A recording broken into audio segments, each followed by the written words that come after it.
Civilization 7 has been out for about 5 months now, and it's been a slow process, but the game is healing. Today, more healing takes place with a brand new update, Update 1.2.3. A wonderful name, so I'm going to go through this update for you. Let's take a look at some of the brand new leader and civilization combos that we've got as well. The gameplay that you'll see on your screen at the moment, it's Gangaskhan or Gangaskhan. I'm not sure exactly the best way to pronounce it for a Western audience, so we'll just go with Gangaskhan because it's nice and easy. And we're playing as Assyria. So anyway, I'm going to go through, I'll read this for you, and I'll show you all the good parts. Anyway, let's get to it. Hey Civ fans, Update 1.2.3 is rolling out now. This update is smaller in size, especially following the hefty list of changes from 1.22, but it still introduces some meaningful additions. The first round of improvements is to age transitions, the return of auto-explore, several UI and quality of life updates, and a new commander to join Trung Trek on the battlefield. So we're just going to go straight down, we're going to zoom straight into the feature spotlight, so I want to talk about this because this is good fun. Age transition improvements. And this is so much better. This is exactly the way that it needs to be. So on their June 10th update check-in, they had a section named The Journey So Far and What's Ahead. And they mentioned there that they had heard feedback from significant segments of the community that we needed to do more work on the abruptness of age transitions. And definitely that was something that I was loud and clear on. Improve the overall game replayability, and search for new avenues to allow players to identify more deeply with their empire and its path through history. And they've done that. So there's a new option called continuity. I'll put it up on the screen for you so you can see, read along with me. So you can now pick the type of age transition impact you want with the new default option called continuity and the existing option called regroup. So basically the way that Civ 7 was before, that's being shifted and that's being put aside, and they're now saying the new default way to play this is with continuity. Here's what you can expect from continuity. Your units will stay where they were in the previous age, but are upgraded to the new version for that age. Units in other players' borders will be expelled in the same manner as if you lost open borders, but will remain nearby. In addition to what was carried over before, you can now transition the ships and siege units from antiquity to exploration, as well as settlers, migrants, scouts, and merchants in all ages. You will no longer get advisor warnings for large armies. Very, very nice. This is such a great change and exactly what it needs. And you know, there's a part of me that hurts a little bit because I love Civ 6, okay, and Civ 7. Obviously, I love Civ 7 as well, but it's just, you know, Civ 6 is still the old faithful. Let's just put it that way. And it's funny because I try and find ways to make Civ 7 feel more like Civ 6, and I think this is really going to go a long way towards it because while I appreciate where the devs were coming from in the sense of wanting to add in all these new features, mad respect to them for going, hey, you know what, maybe this wasn't the right call. And I got to agree, I don't think it was. So I think this is a wonderful change, gets us more back towards that traditional Civ style and reduces the friction between different ages. And I like that a lot because you've already got that separation. So really, really good stuff. We've also got improved relationship management. So instead of sudden shifts to your relationships with other players after the age transition, your relationships will now slowly be pulled back towards zero over the course of the game. The further you're away from zero, the faster the relationship will decay. It should feel much more like a natural change to your relationships over time and encourage you to push some endeavors here and there to maintain your positive relationships. So it means that you don't just get to friendly and then it just stays there. And then finally, they've got age or end of age warnings that they've put in. So they've added a 10 or more turn safe zone at the end of each age that guarantees you can finish your most critical tasks before the transition occurs. Thank you. This was something that was just frustrated people immensely, especially myself. This countdown can now be extended to 20 turns or turned off completely if you don't want to play with it. You're crazy. No age progression from any source other than elapsed turns will be added while the countdown is active. So that means if people are completing World Wonders and all those points are getting added onto it, it's not going to count. It only counts the turns, which is amazing. And some other changes that they've also put in here. Catapults are now available at the start of the exploration age. You don't have to wait to unlock them. Merchants are now available at the start of exploration and modern as well. And independent powers will now spawn at the beginning of the age after an age transition rather than that 1 or sometimes even 2 turns after, which is a good thing. We like that.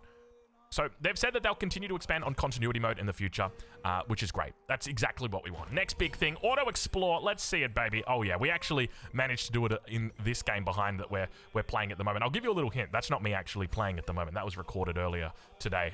What's the time? 5:30. Yeah, it's 11 o'clock right now. So a little bit later. So anyway, Auto Explore is here. Of course, you'll be familiar with this from previous Civ games. It works very much the same way. People at a higher skill level playing against Deity will be unlikely to use Auto Explore, at least in the early game, my suspicion is. Maybe once it gets to like the mid-late game, then for sure, Auto Explore away. But you've got to remember that Auto Explore will often find itself getting into difficult spots.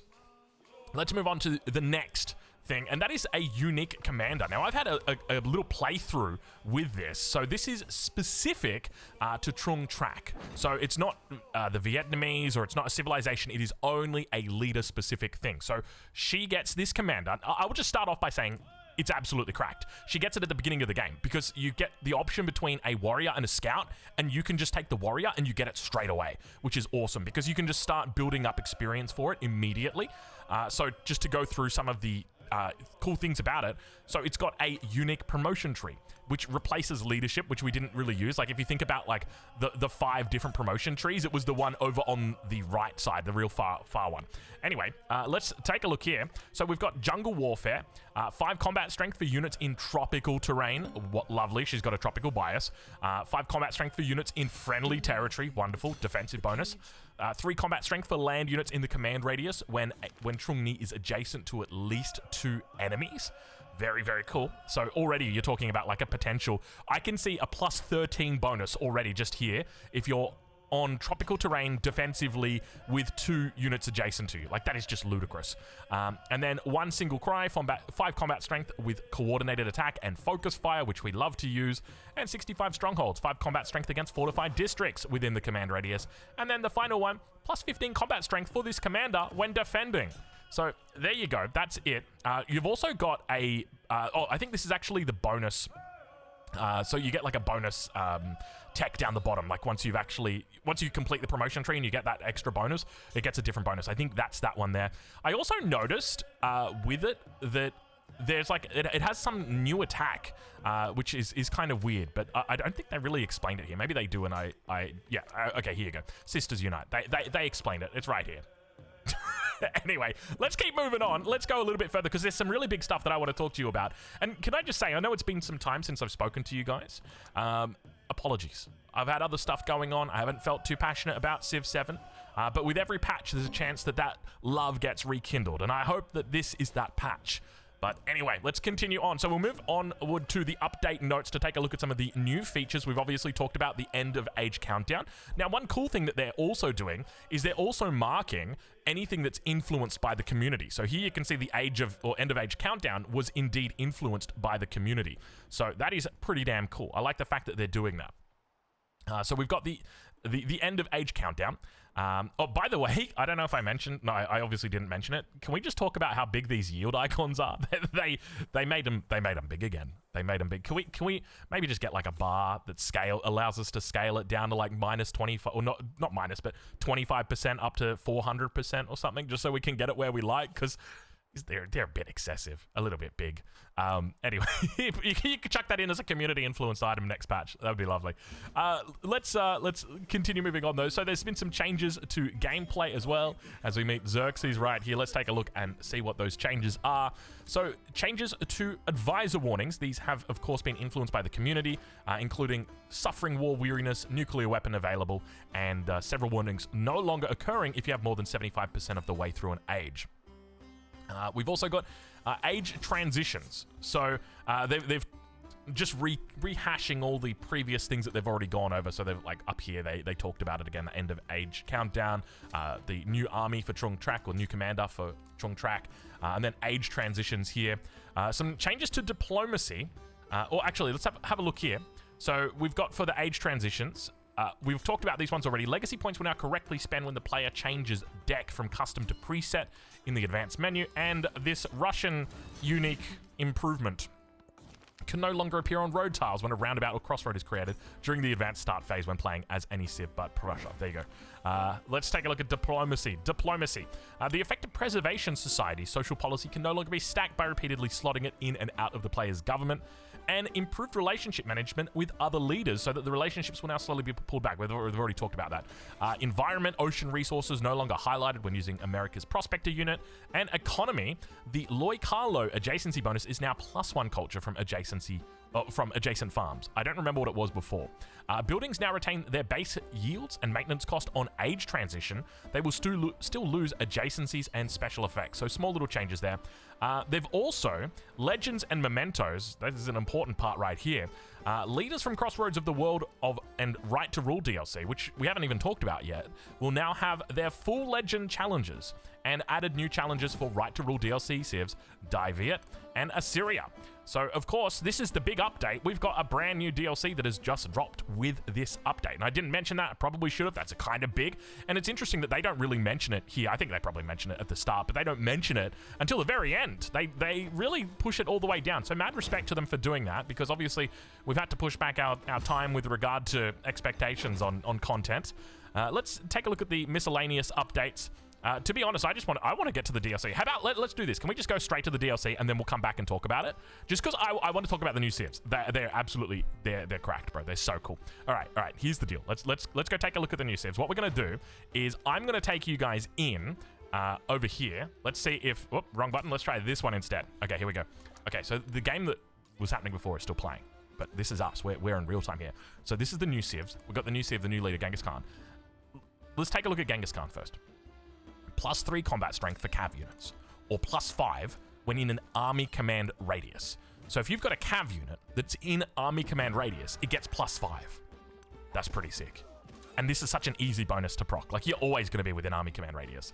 The second one, army commanders have +1 movement, even when no units are packed into them, which is absolutely crazy. Like, if we think about army commanders, one of the best bonuses that you can go for, best upgrades, is +1 movement, right? It's in the 4th tree. I don't know what it's called. I just know maneuver.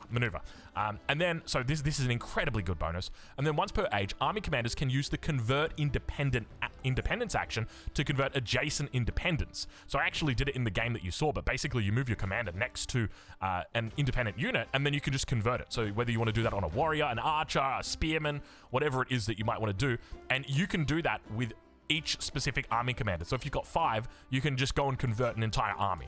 So that is really cool. Obviously, this is massively pushing towards a war style, and that's really what it's going to be about. Really not a whole lot of, well, really no bonuses here at all with regard to SimCity.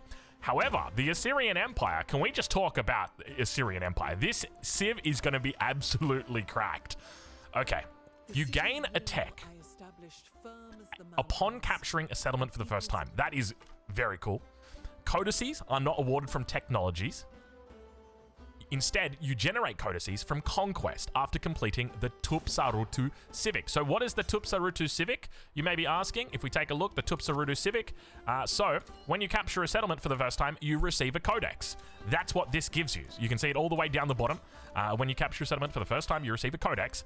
So now, the way that it's working is that when you capture a settlement for the first time, you're going to get a technology, but you're also going to get a codex. And what does that codex give you? You might be wondering. Well, let's take a look at all the way down to their unique quarter. Created by constructing the Royal Library and the Citadel together in the same district, +2 production for each great work in this city. That is correct. So essentially, each codex now gives you +2 production. So if you're conquering everybody and getting all these cities, you can send all the codexes back to your main city and you can push, 20 production? Something ridiculous like that. Very, very cool. That's a massive amount of production, and these guys are just going to be such powerhouses. Also get 30% production towards Dusharkin. Not really that hot of a world wonder, but still like a good world wonder that you're going to be building a fair bit. Just because the AI doesn't go for it a huge amount, so it's there, so you might as well. So it's extra prod towards that. Then we've got the unique unit, the Magaru, which is an Assyrian unique cav unit. So it moves like a wheeled unit and has additional movement and can move after attacking and ignore zone of control. So just basically think of your chariot. That's exactly when it comes in at.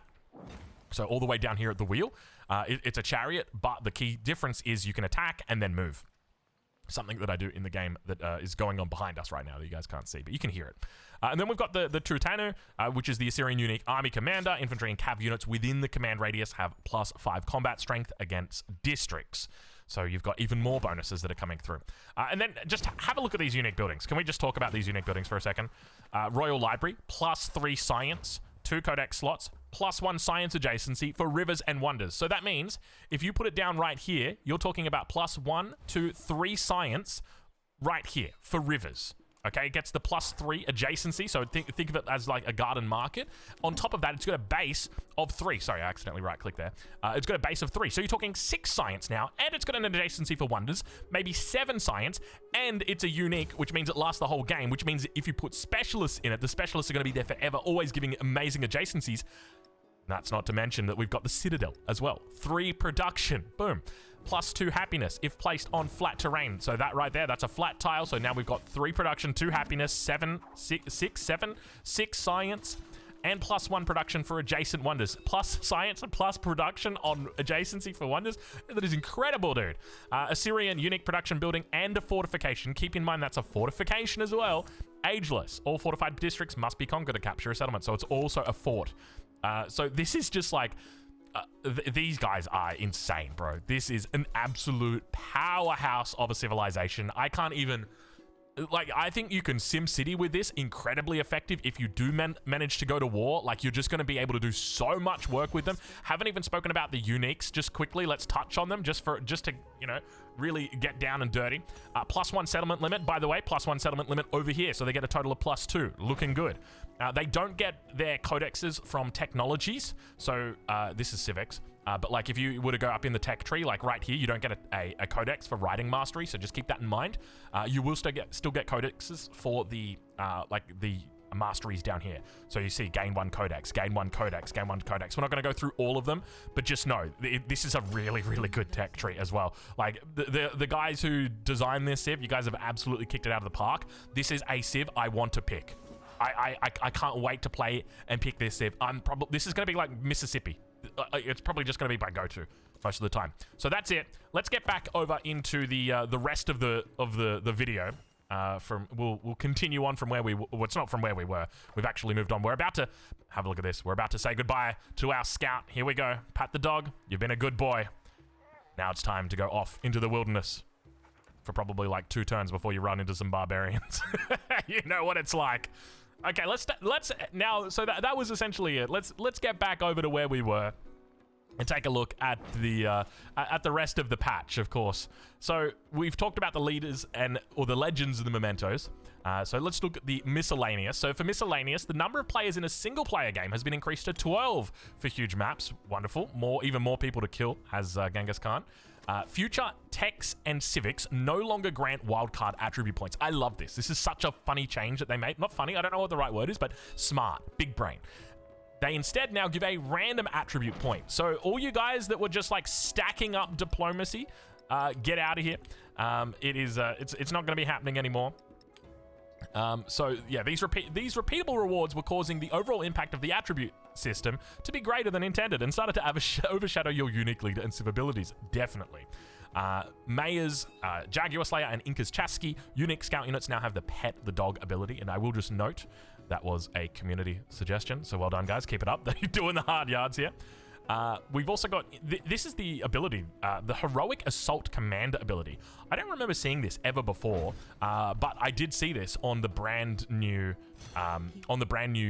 Great General or Commander for Trung Trak. So maybe, yeah, anyway, I'll just leave that there. Added advanced option settings for AI settlements receiving free walls when they complete the age-specific wall tech. I think I noticed that in this game, they just immediately, all their settlements just had free walls. Well, not free walls, but just had walls straight away. It was kind of weird. They would plant the city and just boom, walls. Recommended civ now properly appears as age unlocks when viewing the leader in the choose leader menu, and the delete button is no longer missing when attempting to delete the sepoy unit. There you go. All right, let's move on to UI. Now, this is something that I'm passionate about. I love UI. I like to think of myself as like a big UI UX kind of guy. I got no skill in it whatsoever, but I tell you what, I can identify a shit UI and a good UI. And we're still working on this one. Let's just put it that way.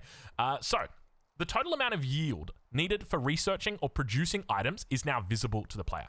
Now, can I just give some quick feedback here? Just some, we'll be quick. We'll be super quick, all right? If I'm going in over here, right, it shouldn't be at the bottom and say like cost. Like to me, it makes sense for the cost to be at the top, right next to the word mysticism. In fact, I'd almost be tempted to put it on, I would say almost be tempted to put it on the card. Probably going to cloud the card up too much, but just like, you see where it says like priesthood over here? I can't point to it, but like it should just be above there. I don't think it should be all the way down at the bottom. But it's one of those little things, right? It's just going to get lost. The cost is important.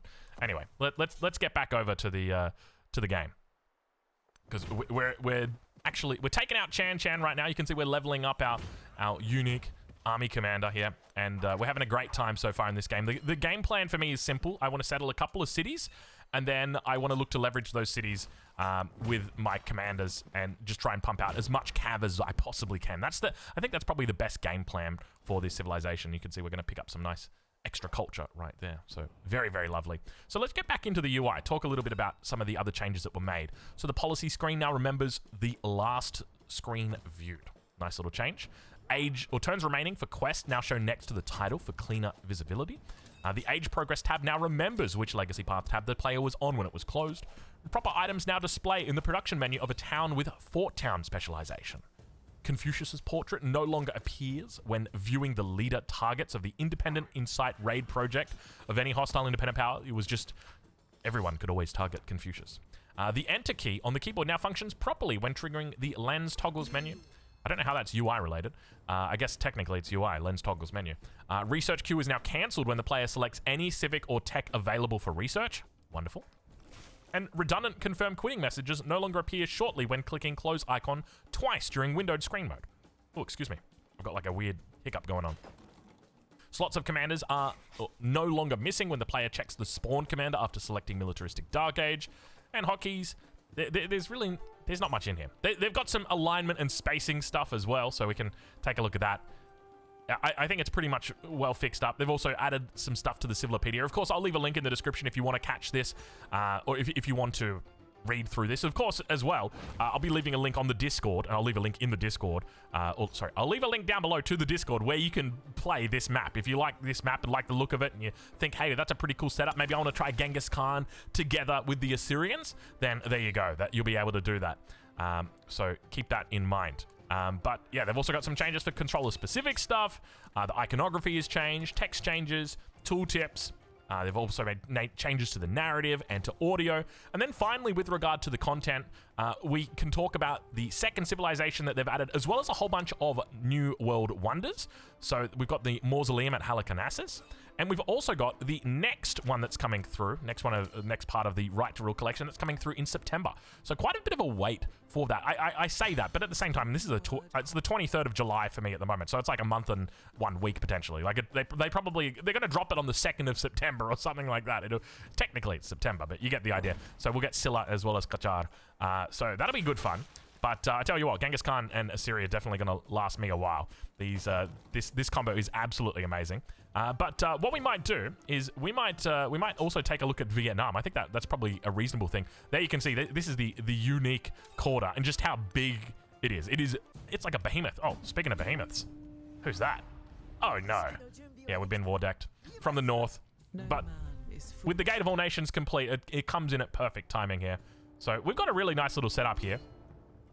In this game. I didn't play this game all the way through. I said, you know what, I'll play it for about 40 minutes just so that we've got some content behind. So while we're talking, we can watch and we can and talk a little bit about it. But look at the movement points that are on this right now. Like, we've just had war declared, and now we've got a ridiculous amount of movement on this commander. It is just, it's insanity, bro.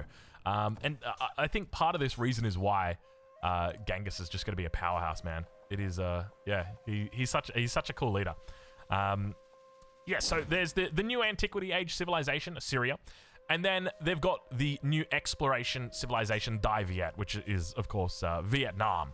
Now, I've been in and had a little bit of a playthrough with Vietnam. I'll be honest with you, didn't exactly float my boat. You know, like, sometimes a civilization will float your boat, and sometimes it won't. And, like, for me, Assyria has floated my boat all the way to the moon, whereas, like, Vietnam, I was just like, I don't know, Mara, I don't know. Receive 5 culture for each urban population of the settlement when you construct a fortification constructible on standard speed. So a fortification constructible is like your walls, right? And then here, the water puppet theater is their unique thing, which seems pretty cool. But once again, it's a really small cultural bonus that you've got. Another small, like, +1 culture each time this settlement has received fertility from a flood, storm, or volcano. That's not a huge amount of culture. And yeah, I don't know. the design is obviously there, right? Like, I get it, and I've gone in and had a look at the uniques, and it's definitely like a cohesive design. But for me, my thinking was like, it feels like a landlocked Hawaii, I guess is probably the better way to say it, after, like, post-nerf. Definitely not pre-nerf, we'll say that much. But the last thing to look at is the new wonders. So I haven't talked about these. I haven't even had a look. I've just had a look at the Mausoleum of Halicarnassus. So maybe let's just go quickly into a game just to have a look at the Civilopedia. It would be really nice if we could access the Civilopedia from the main menu. I don't think it's possible. Sorry, I just realized that that's probably going to be freezing the game. Oh, actually, no, it's not. Yeah, it would be nice to be able to access the Civilopedia from the main menu so that we didn't actually have to go into game, and then we could see all the entries as well. So let's go on in. Who did we roll? We've rolled Himiko. We've got Tokyo up here. So if we go look in the Civilopedia, we've got Mausoleum at Halicarnassus. So the first time a cav unit is destroyed, it respawns in the closest settlement you own at 25% HP. Ageless.